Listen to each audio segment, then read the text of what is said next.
Hello, मेरा नाम उज्ज्वला नंद जैन। आप देख रहे हैं मैकेनिकल सारथी।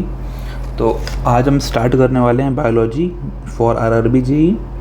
आरआरबी जेई के पेपर 1 में 30 क्वेश्चंस जो है साइंस से आते हैं। उस 30 क्वेश्चंस में लगभग 15 क्वेश्चंस जो हैं वो आपके बायोलॉजी से मिलते हैं। तो बायोलॉजी काफ़ी इंपॉर्टेंट टॉपिक है इस पेपर में। तो चलिए हम स्टार्ट करते हैं बायोलॉजी को। तो हम स्टार्ट करने वाले हैं ब्लड से, ठीक है। तो हम स्टार्टिंग में पढ़ेंगे, एक एक करके सारे टॉपिक्स को हम कंप्लीट करेंगे। तो आज जो हमारा टॉपिक है, जो आज हम पढ़ेंगे ब्लड काफ़ी इम्पॉर्टेंट है।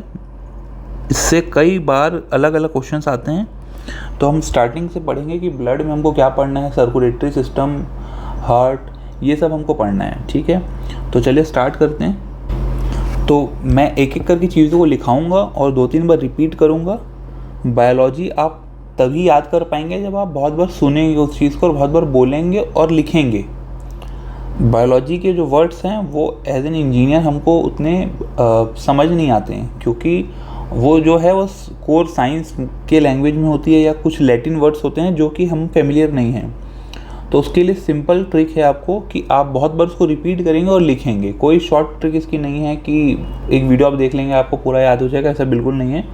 आपको बहुत बार सुनना रहेगा उस चीज़ को और लिखना रहेगा और रीड बहुत बार करनी पड़ेगी, बहुत बार रिवाइज करना पड़ेगा बायोलॉजी को, तभी वो आपको याद होगी, ठीक है। तो हम ब्लड स्टार्ट करते हैं सबसे पहले। तो कुछ की जो पॉइंट है ब्लड के बारे में हम वो लिख लेते हैं जहाँ से कई बार डायरेक्टली क्वेश्चन आ जाता है, ठीक है। देखिए सबसे पहले हम ब्लड हैं, तो ब्लड की जो स्टडी होती है, स्टडी ऑफ ब्लड, ठीक है। हर किसी न किसी की चीज़ों को जो पढ़ते हैं हम, उसका कुछ नाम होता है।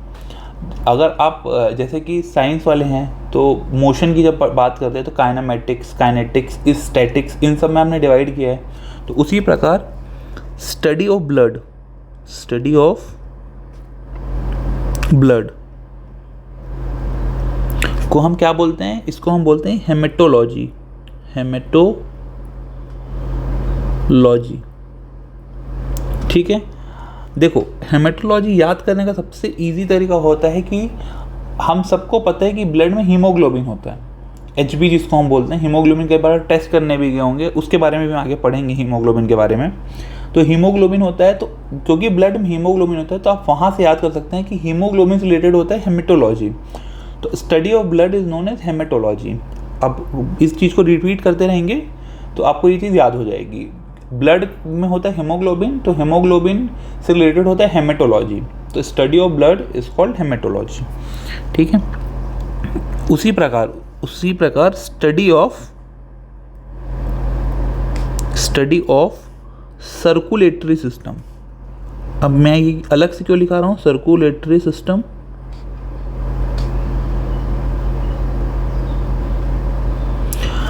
सर्कुलेटरी सिस्टम की स्टडी को हम बोलते हैं एंजियोलॉजी। इसको हम बोलते हैं एंजियोलॉजी, ठीक है। ये अलग से क्या हुआ, देखिए मैं आपको यहाँ पे फिर से एक्सप्लेन कर देता हूँ। देखिए सर्कुलेटरी सिस्टम में हम क्या क्या मानते हैं?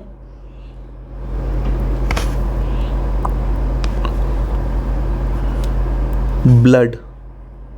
सर्कुलेटरी सिस्टम में हम ब्लड के बारे में पढ़ते हैं। सर्कुलेटरी सिस्टम में हम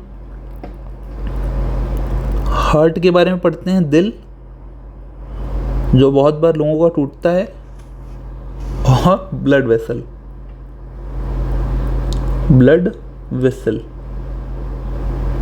ठीक है। ब्लड वेसल में जनरली हम आर्टरीज, वेन्स, इन सब के बारे में हम पढ़ते हैं, ठीक है। तो ब्लड की स्टडी को मैंने आपको क्या बोला, हेमेटोलॉजी।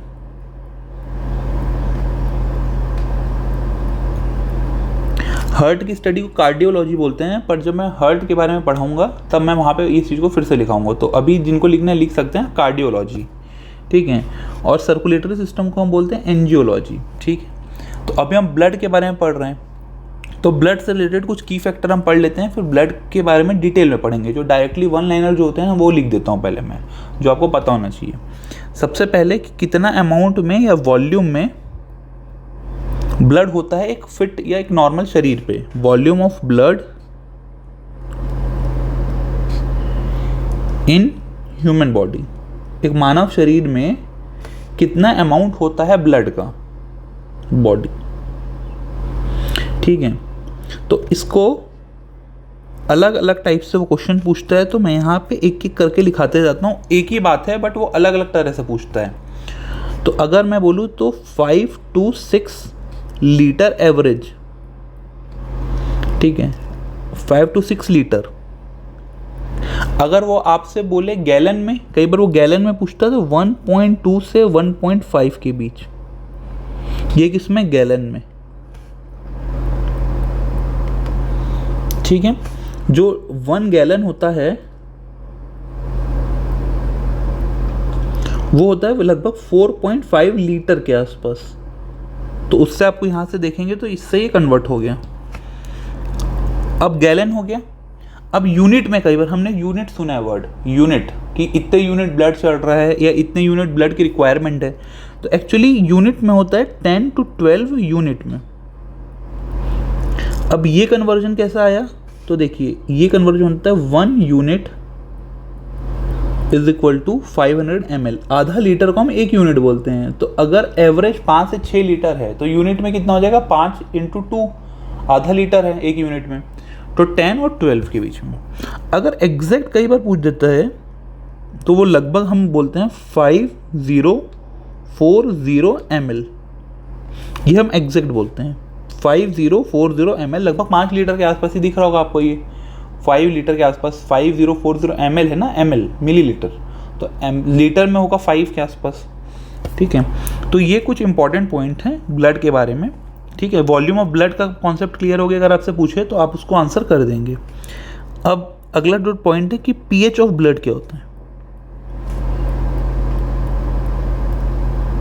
अब आप खुद सोचिए कि पीएच जो है ब्लड का वो 7 से कम होगा कि 7 से ज़्यादा होगा। आपके पूरे बॉडी में ब्लड बह रहा है, अगर वो एसिडिक इन नेचर का होगा तो क्या वो अच्छा होगा आपके शरीर के लिए। अगर ब्लड पूरा एसिडिक इन नेचर में होगा और वो पूरे जगह बह फ्लो कर रहा है, तो इसलिए ब्लड जो होता है वो लिटिल बेसिक होता है। तो जनरली 7.4 पीएच होता है ब्लड का। ये कई बार पूछता है आपसे, तो ये आपको याद होना चाहिए 7.4। ठीक है, मैं उतना ही बायोलॉजी पढ़ा रहा हूँ जितना आपको रिक्वायर्ड है। बायोलॉजी बहुत सारी चीज़ें हैं, आप बहुत सारी चीज़ें याद कर सकते हैं, बट एग्ज़ाम के पॉइंट ऑफ व्यू से उतना ही इंपॉर्टेंट है जो मैं पढ़ा रहा हूँ। उसके अलावा जो आप प्रीवियस ईयर के क्वेश्चन सॉल्व करेंगे उसमें जो ऐड होगा चीज़ें वो आप ऐड कर लेना। इसी तरह से पढ़ा जाता है, इसी तरह से एग्ज़ाम निकाला जाता है। ठीक है, चलिए अब ब्लड कंपोजिशन, ब्लड के बारे में हमने पढ़ा, ब्लड के बारे में हमने बेसिक चीज़ें जान ली। अब ब्लड कंपोजिशन, ब्लड कैसा है, किस तरह से बना है, इसके बारे में हम अभी जानेंगे। ब्लड कंपोजिशन, ठीक है।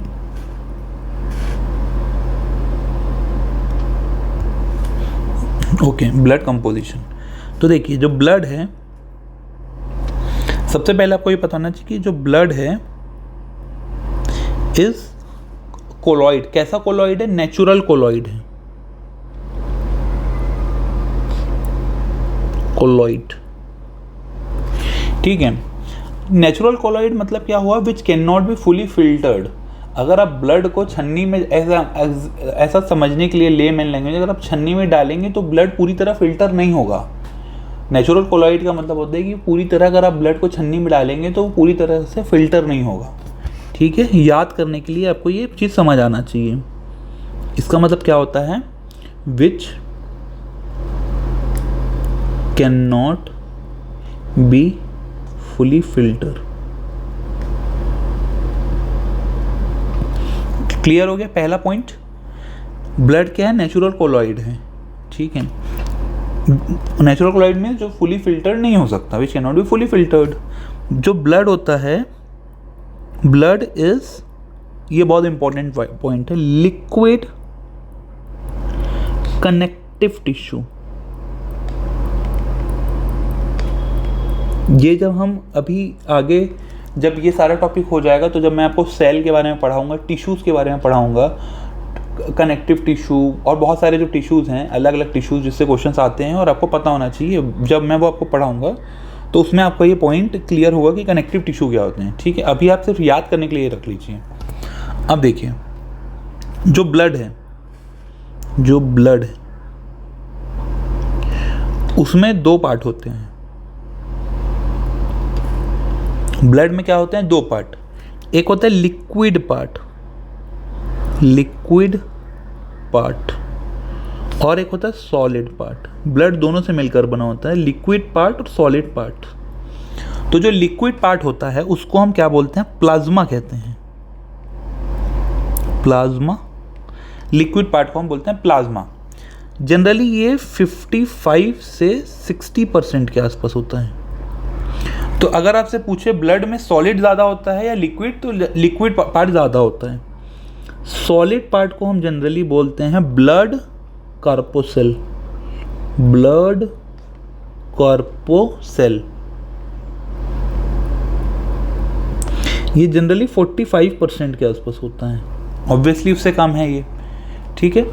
तो प्लाज्मा जो होता है वो लिक्विड पार्ट होता है, लिक्विड पार्ट को प्लाज्मा कहते हैं जो कि लगभग 60% होता है। सॉलिड पार्ट को हम ब्लड कॉर्पोसेल्स बोलते हैं जो कि लगभग 40 to 45% होते हैं, ठीक है। अब हम प्लाज्मा को देख लेते हैं थोड़ा सा कि प्लाज्मा जो लिक्विड पार्ट है ब्लड का, मैं 2-3 बार रिपीट करूँगा तो आपको ये चीज़ याद हो जाएगी। प्लाज्मा जो लिक्विड पार्ट है ब्लड का, उसमें क्या क्या होता है वो देख लेते हैं पहले, ठीक है। तो अब मैं यहाँ पे डालता हूँ कि प्लाज्मा के बारे में हम पढ़ रहे हैं, ठीक है। तो प्लाज्मा के बारे में हम यहाँ पढ़ते हैं। तो देखो प्लाज्मा में क्या क्या होता है। अब जो प्लाज्मा है उसमें 90% वाटर होता है, पानी से बना है। अब पानी क्योंकि लिक्विड है तो उसमें 90% वाटर होता है, ठीक है। और लगभग 5 to 6% प्रोटीन होता है।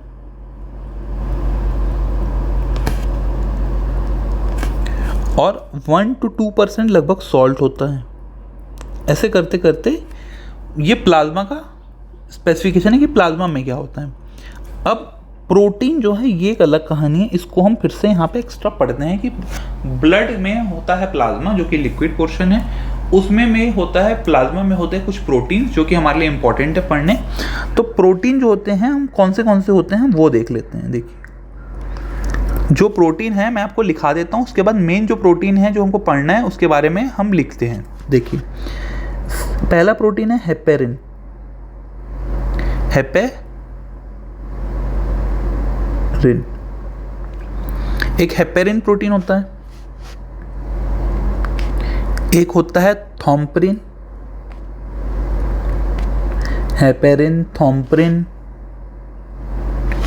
एक होता है प्रोथॉम्प्रिन,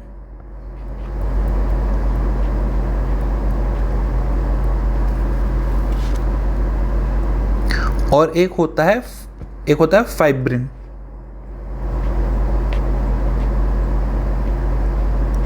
इन चार में आपको दो याद होने चाहिए एटलीस्ट, ये दो आपको याद होने चाहिए। एक है हेपेरिन और एक है फाइब्रिन। अब मैं वो क्यों याद होने चाहिए आपको बोल रहा हूँ। देखिए जो हेपेरिन है ना, हेपेरिन ये ब्लड क्लॉटिंग में प्रिवेंट करता है, प्रिवेंट इंटरनल ब्लड क्लॉटिंग। आप समझिए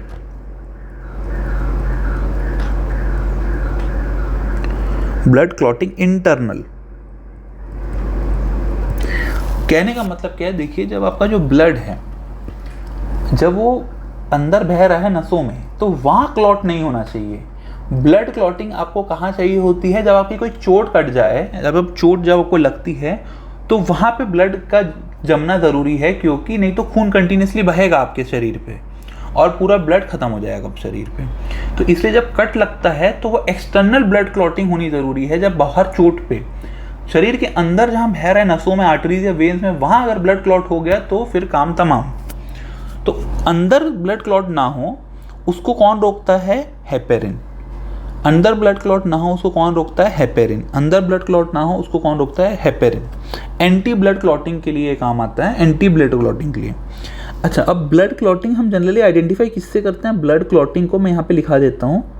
खैर ये जो टर्म है ये हमारा केमिस्ट्री का है। एंड ब्लड क्लॉटिंग के लिए यूज़ किसका करते हैं हम, सोडियम Na24 का ये ब्लड क्लॉटिंग के लिए हम यूज़ करते हैं। ये एक्स्ट्रा आप लिख लीजिए, कई बार एग्जाम में पूछते हैं। पर बायोलॉजी के यूज़ पे हम बात करें तो जो हेपेरिन है वो प्रिवेंट करता है ब्लड क्लॉटिंग को, इंटरनल ब्लड क्लॉटिंग को प्रिवेंट करता है। जो फाइब्रिन है, अब एक और मैंने आपको क्या बोला था कि आपको फाइब्रिन क्या करता है, फाइब्रिन क्या करता है, फाइब्रिन करता है, कंट्रोल करता है pH of blood, control pH of blood. जो 7.4 है ना, उसको कंट्रोल कौन करता है, फाइब्रिन। और फाइब्रिन एक और काम करता है, एक और चीज में हेल्प करता है, clotting of blood, blood clotting में।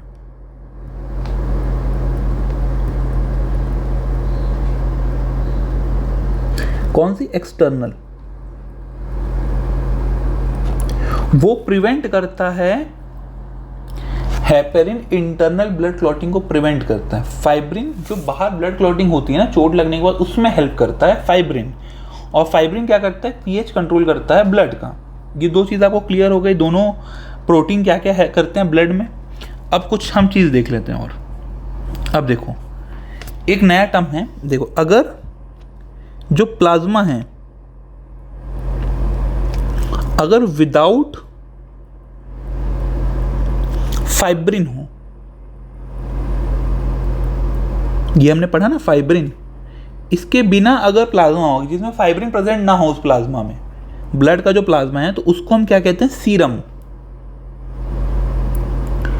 उसको हमने क्या टर्म दिया है, सीरम दिया है, सीरम नाम है वैसा प्लाज्मा जिसमें फाइब्रिन ना हो प्रेजेंट। ठीक है, इसका जो कलर होता है वो होता है लाइट येलो।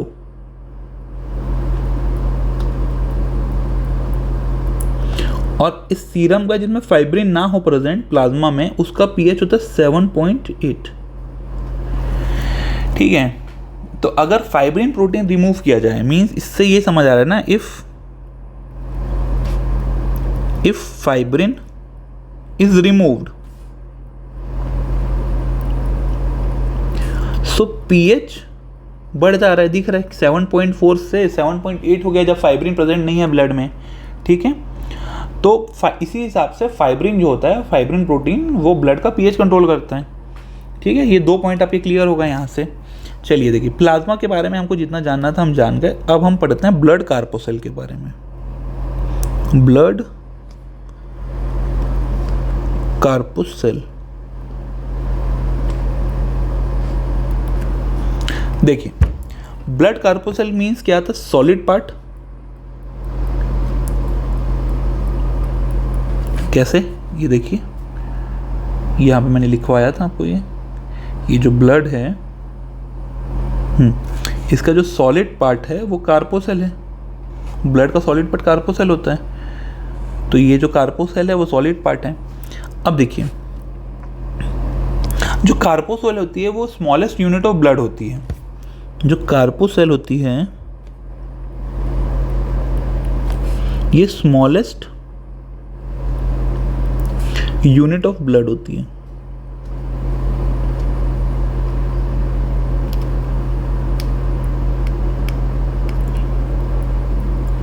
ब्लड होती है। अच्छा देखिए, सॉलिड पार्ट है, लिक्विड पार्ट है ब्लड में, तो जो लिक्विड पार्ट होगा उसमें फ्लोट क्या करेगी, सॉलिड पार्ट। मींस कार्पोसेल फ्लोट किस में करती है, प्लाज्मा में, जो कि लिक्विड पार्ट है। ठीक है, ऑब्वियसली तो बेसिक कॉमन सेंस है। ठीक है, अब कार्पोसेल के टाइप देख लेते हैं हम, इसके टाइप्स। तो इसके 3 टाइप हैं। पहला बहुत famous RBC, second WBC, third platelets. ये बहुत कॉमन है, ब्लड प्लेटलेट्स हम बोलते हैं, जो ब्लड प्लेटलेट्स। ये 3 हैं कार्पोसेल के टाइप। तो अब सबसे पहले शुरू करते हैं RBC को। पहला टाइप है RBC। इसका फुल फॉर्म क्या होता है, रेड ब्लड कार्पोसेल। RBC का फुल फॉर्म होता है रेड ब्लड कार्पोसेल। अब देखिए, रेड ब्लड कार्पोसेल जो होता है, इसकी जो लाइफ होती है लगभग, RBC की जो लाइफ होती है लगभग 120 डेज के आसपास होती है। ये पहला पॉइंट हमने RBC के बारे में जाना कि RBC की लाइफ कितनी होती है, 120 डेज। अब देखिए आरबीसी कोई चीज़ होती है, अगर वो ऑप्टिमम नहीं हुई, जितनी रिक्वायर्ड है उतनी नहीं हुई, तो दो केसेस हो सकते हैं आरबीसी के। पहला केस ये कि आरबीसी एक लिमिट के ऊपर हो जाए, वो भी अच्छी चीज़ नहीं है। दूसरी चीज़ है कि आरबीसी लिमिट के नीचे हो जाए, वो भी अच्छा चीज़ नहीं है। तो इन दो कंडीशंस में हम क्या क्या कहते हैं, हम वो देखते हैं। तो सबसे पहली जो कंडीशन है, जब आरबीसी ऑप्टिमम वैल्यू के नीचे हो जाए, means lack of RBC in human body. बहुत फेमस नाम है ये, इसको हम बोलते हैं एनीमिया। एनीमिया, ठीक है, एनीमिया, ठीक है। लैक ऑफ आरबीसी के कारण क्या होता है, एनीमिया। देखो आरबीसी में ना आयरन होता है, Fe। तो जनरली कई बार क्या बोलते थे कि आयरन की कमी के कारण भी एनीमिया होता है, और एनीमिया जो होता है वो लैक ऑफ विटामिन B12 की कमी के कारण भी एनीमिया होता है। तो लैक ऑफ आरबीसी हो या लैक ऑफ आयरन हो या लैक ऑफ B12 हो, उसके कारण कौन सी डिजीज होती है, एनीमिया। एनीमिया, ठीक है। अब अगर आरबीसी जो है वो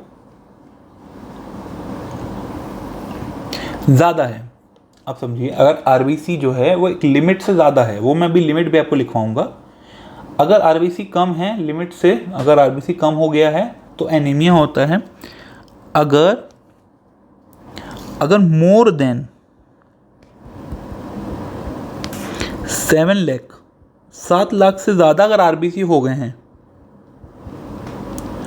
उसको हम क्या कहते हैं, उसको हम क्या कहते हैं, पॉलीसाइथेनिया। अगर आरबीसी लिमिट से कम है तो एनीमिया, कम है तो एनीमिया, ज़्यादा है तो पॉली मतलब मिक्स, ज़्यादा लोगों का, पॉलीमर, ज़्यादा नंबर ऑफ, ज़्यादा होता है पॉलीमर मतलब मर्स का मिक्सचर, तो पॉलीमर बोलते हैं उसको। तो उसी हिसाब से आप याद कर लीजिए, अगर ज़्यादा है तो पॉली मिलने वाला, और कम है तो ए अकेला, एनीमिया मीन्स लेसर। ट्रिक है याद करने की, तो आपको याद हो जाएगा इस ट्रिक से। तो ठीक है, ये दो कंडीशन हो गए, ठीक है। अब जो आरबीसी होती है उसकी लिमिट क्या होती है, आरबीसी का कितने किससे बीच होता है, 4.5 से 7 लाख के बीच होती है आरबीसी की वैल्यू। इसके बीच आरबीसी होती है बॉडी में जनरली, इसके बीच होती है आरबीसी जनरली, इसके बीच होती है आरबीसी जनरली। क्लियर हो गया यहाँ तक पॉइंट। अब देखिए, अगर आप ये बोले आरबीसी को हम अलग से, आरबीसी रेड ब्लड सेल को हम क्या बोलते हैं, आरबीसी ऑल्सो कॉल्ड एज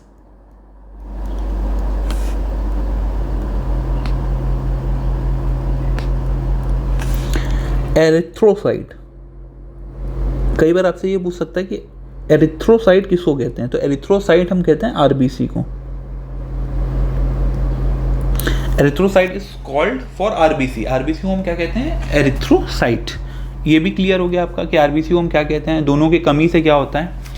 अब आरबीसी बनता कहाँ पे है और आरबीसी की ख़त्म कहाँ पे होता है, बनता कहाँ है और ख़त्म कहाँ होता है, चलो ये देख लेते हैं हम अगला टॉपिक। इसी में आरबीसी कहाँ बनता है, तो आरबीसी सिंपल दो तरह से, फॉर्म और डेथ। फॉर्म लिख लो या ख़त्म लिख लो, कहाँ पे बनता है, फॉर्म्ड कहाँ पे, कहाँ बनता है, फॉर्म बनता है ये बोन मैरो।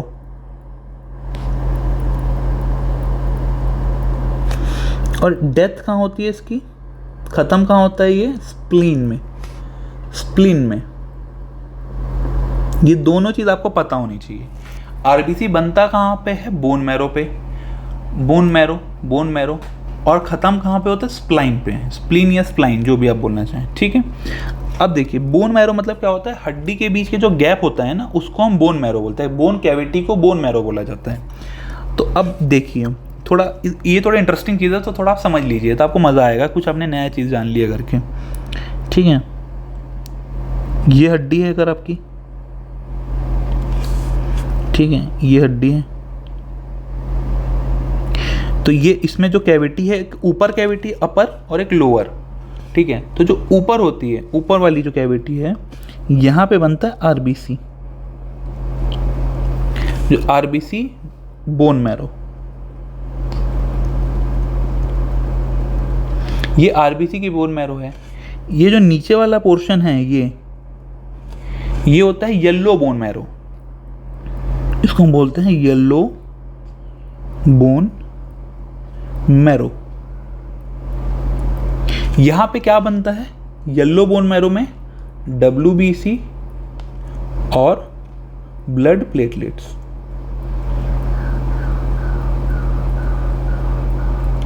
ठीक है, तो इससे समझ क्या आ रहा है कि जो भी चीज बन रही है, आरबीसी हो या WBC हो या ब्लड प्लेटलेट्स हो, वो फॉर्मेशन उनका कहाँ पे हो रहा है? बोन मैरो पे। ये आप याद रख लीजिए। ऊपर रेड वाले में कौन सी हो रही है, येलो वाले में कौन सी हो रही है, मैंने आपको ये डिटेल में एक्स्ट्रा एक चीज़ बता दी है। ठीक है, क्लियर हो गया ये चीज़, पॉइंट आपका कंफर्म हो गया ये चीज़ें। चलिए अब हम देखते हैं WBC के बारे में। WBC means white blood corpuscle. WBC means white blood corpuscles. ठीक है, ओके। जो आरबीसी था, रेड ब्लड कार्पस उसको हम बोलते थे erythrocyte. Cyte means cell, erythrocyte. RBC के बाद WBC को हम क्या कहते हैं? इसको हम बोलते हैं ल्यूकोसाइट, कॉल्ड ल्यूकोसाइट,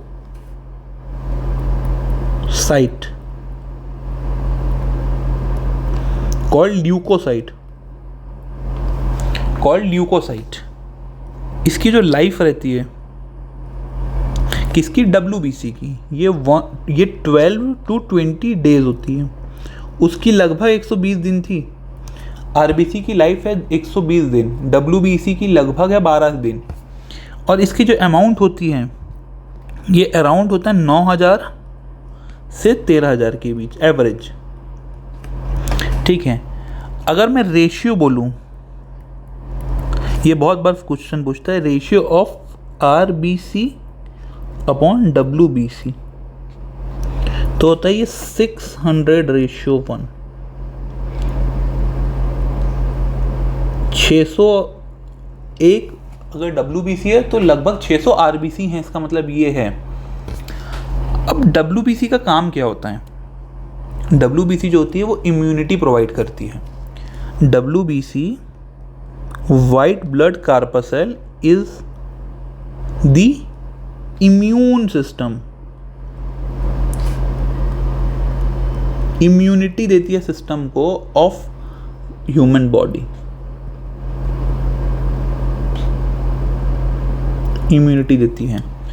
देखो अब जो WBC है, अगर मैं उसको एक्सप्लेन करूँ आपको, WBC ये दो तरह से होती हैं, दो पार्ट में होती है WBC। क्या? एक होता है ग्रेनुअल, एक होता है ग्रेनुअल,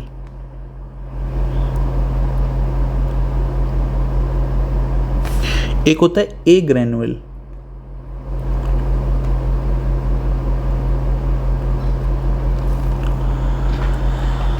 अब ग्रेनुअल में होता है, एक होता है न्यूट्रोफिल, न्यूट्रोफिल।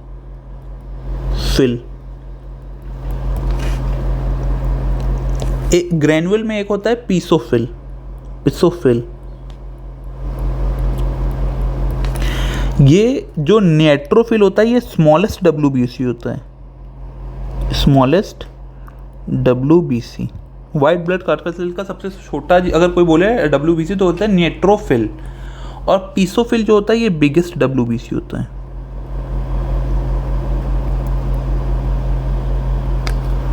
ठीक है, अब अगर मैं यहाँ पे बोलूँ ग्रेनुअल में, तो एक होता है मोनोसाइट ग्रेनुअल में, agranular, my bad, agranular में। और एक होता है लिम्फोसाइट। ये लिम्फोसाइट तो आप सुन के बहुत मज़ा आ गया होगा, क्योंकि लिम्फोसाइट बहुत फेमस है। क्यों? मैं बताता हूँ आपको। लिम्फोसाइट,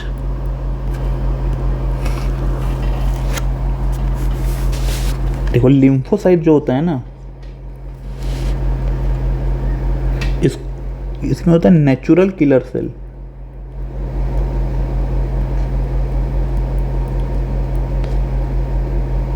ये आपको बैक्टीरिया डिसीजेस से बचाता है, नेचुरल किलर सेल। एक होता है टी लिम्फोसाइट।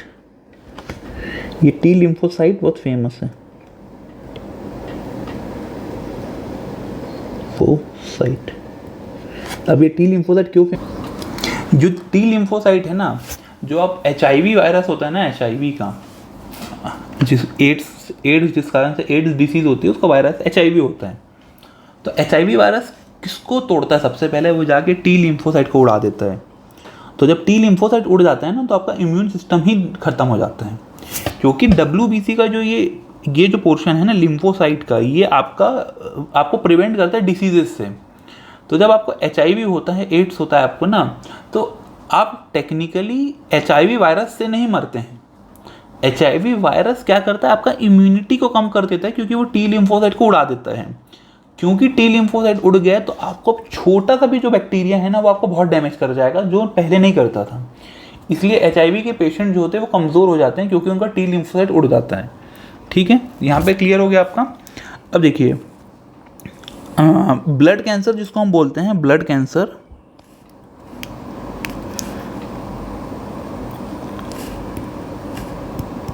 ब्लड कैंसर, उसको हम बोलते हैं ल्यूकेमिया। ल्यूकेमिया, ठीक है। और स्टडी ऑफ WBC ल्यूकोसाइट, ठीक है। और ब्लड कैंसर हम जिसको बोलते हैं वो ल्यूकेमिया को बोलते हैं, वो WBC से रिलेटेड है। यहाँ तक क्लियर हो गया आपका ये पोर्शन। अब देखिए, एक छोटा सा चीज़ मैं यहाँ लिखा देता हूँ। जो RBC है ना, वो कैरी करता है ऑक्सीजन को। जो RBC और जो प्लाज्मा है, वो कैरी करता है प्रोटीन को या वेस्ट को। ऑक्सीजन को RBC कैरी करता है, ठीक है। यहाँ पे हो गया यहाँ तक। अब देखिए, अब एक है ब्लड प्लेटलेट्स। ये क्या है? थर्ड टाइप का आपका कार्पोसेल है। RBC हमने पढ़ लिया, WBC पढ़ लिया, हमने ब्लड प्लेटलेट के बारे में पढ़ रहे हैं। इसकी जो लाइफ होती है वो 7 to 10 डेज होती है। किसकी? प्लेटलेट्स की। ये लगभग 1.5 से 4 लाख होता है। तो अगर क्वांटिटी वाइज बोले, क्वांटिटी वाइज तो RBC सबसे ज़्यादा होता है, फिर प्लेटलेट्स, और WBC सबसे कम होता है। और ठीक ठाक महंगा है WBC, क्योंकि आपको इम्यूनिटी प्रोवाइड करता है। अब देखिए, जिसको डेंगी बोलते हैं या डेंगू बोलते हैं, जो डेंगू या डेंगी, अलग अलग नाम इसका है, डेंगी भी कई जगह बोलते हैं। इसमें क्या होता है? डेंगी से प्लेटलेट डिक्रीज हो जाता है, काफ़ी ज़्यादा डिक्रीज हो जाता है, बल्कि, ठीक है, काफ़ी ज़्यादा डिक्रीज हो जाता है प्लेटलेट से। डेंगी बहुत कॉमन बीमारी है। जैसे कि अब जब दिल्ली वैली में रहेंगे तो मतलब बरसात के टाइम पे मॉस्किटोज बहुत हो जाते हैं, तो डेंगू या डेंगू का खतरा बहुत हो जाता है। क्योंकि जो डेंगू है वो कौन से मॉस्किटो से फैलता है? वो होता है एडेज या टाइगर मॉस्किटो से।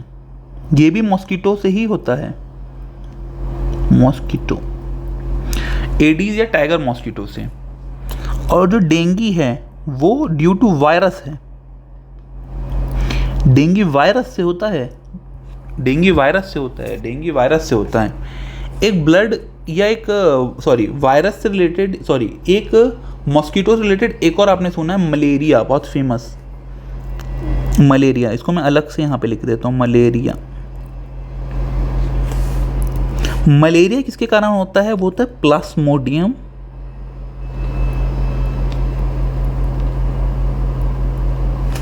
प्रोटोजोआ से। ये बहुत फेमस है, प्रोटोजोआ। मलेरिया होता है प्रोटोजोआ से, डेंगी होता है वायरस से, डेंगू होता है एडीज या टाइगर मॉस्किटो से। मलेरिया होता है फीमेल